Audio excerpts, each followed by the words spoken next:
Assalamu alaikum, peace and blessings be upon you. I'm Nye Armstrong, and this is Convos with special guest Sheikh Abdullah Adoro. How do you deal with Ramadan with friends and family who are of different faiths?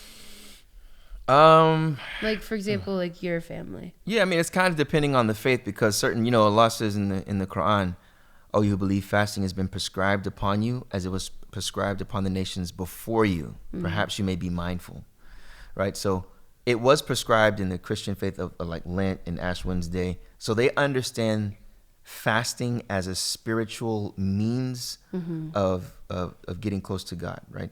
So that's understood. So it depends on which faith, but generally people that have are within a faith that's connected to a deity, primarily Christianity and Judaism, primarily, not excluding any others.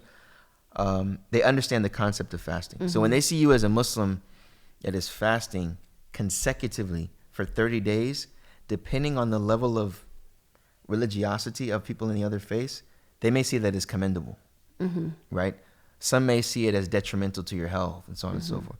So well, now that's actually, it's fasting is like one of the healthiest things you can do. Oh yeah, the intermittent fasting, like it never existed before. Yeah, it's like, Islam is way ahead of that boat. Yeah. My brother's doing that right now. Oh, really? I told you he's in Wuhan.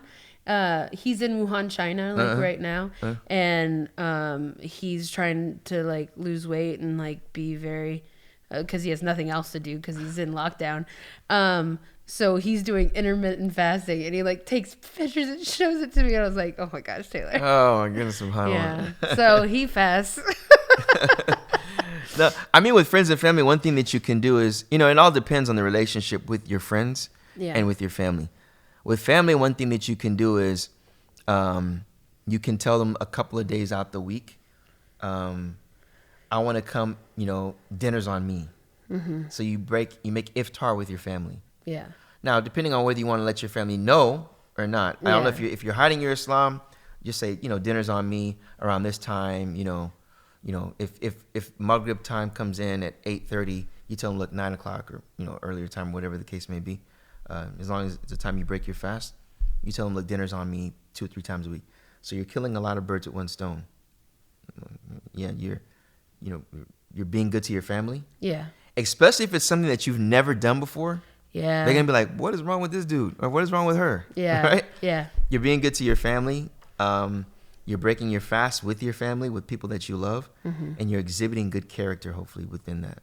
So you're doing a lot of things at once. So your family, that may be good.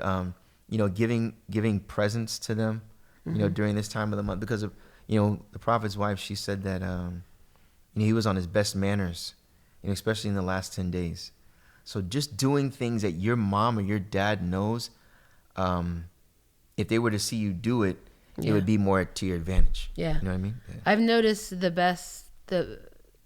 best experiences I've had with my family are ones when I try to be the best version of myself for them. And it has nothing to do with me trying to convert them, but it's just for me to sort of be very, very, have a lot of gratitude for them being so accepting of me. Right. And I know that there's some cases where people are not accepting of people's Islam.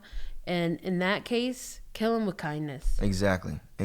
You just gotta know what's good for you, set your boundaries, and then just honestly suppress everything else with kindness, gentleness, your actions, not your words. Exactly. That's so important. Because, at least at the end of the day, there's been a number of conversations I ran into, you probably yourself, is the family members may not seem, especially like the aunts, uncles, or sometimes the grandparents, depending on where they're from. Yeah. They may see Islam in a bad light because of their experiences from bad Muslims. Yeah. And they see that you're not like that.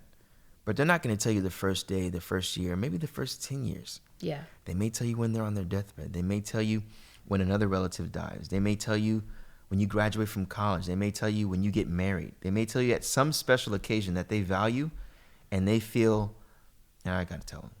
I've seen it so many times where the convert feels that, man, they just won't accept me. They don't like me. But then one day comes, a letter comes in the mail, and you would have never expected it. So that's I had beautiful. exactly that. Oh, really? Yeah.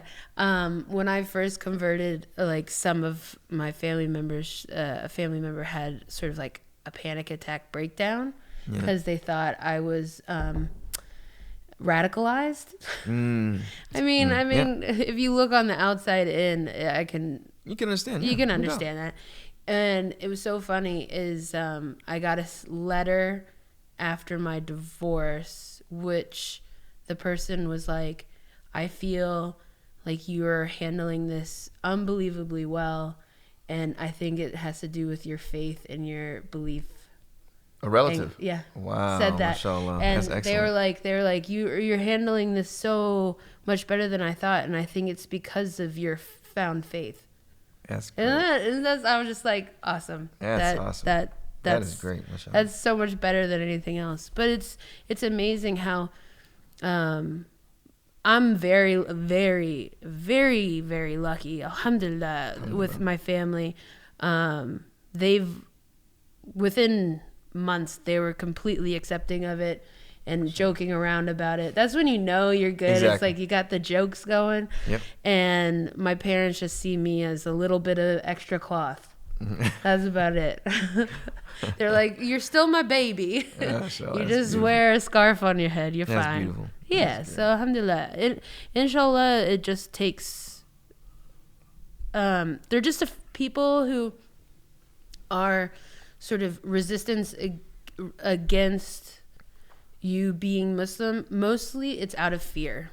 Right. Fear of the unknown, and if they can see that your manners are only getting better, your relationship with them is only getting better, if they only see positives from this transformation versus conflict and strife and struggle, then they can no longer have a bad opinion about Islam because they're seeing how this is playing out in your life for the betterment. Exactly. And and they love you.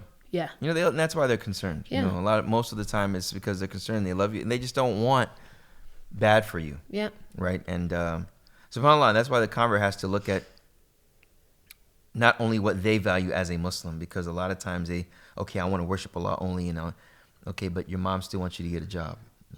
Your mom still wants you to go to college. Your mom still wants you to be someone that is responsible, that moves out of her house or something like that. Yeah. Well, Islam should serve as a catalyst for that. Yeah. When you become Muslim, say, okay, this is where I'm going to get a job. This is where I'm going to go to school, something like that. To where they see Islam is what pushed me to do that. Yeah. If you like this content, make sure you like, comment, and subscribe. It truly does help. And if you want to take this opportunity to join us and support our mission in bringing the basics of Islam to people in a fun and accessible way, make sure you look down below on how you can support us, and specifically our next series called Pillar Race. But thank you so much. Don't forget, like, comment, and subscribe.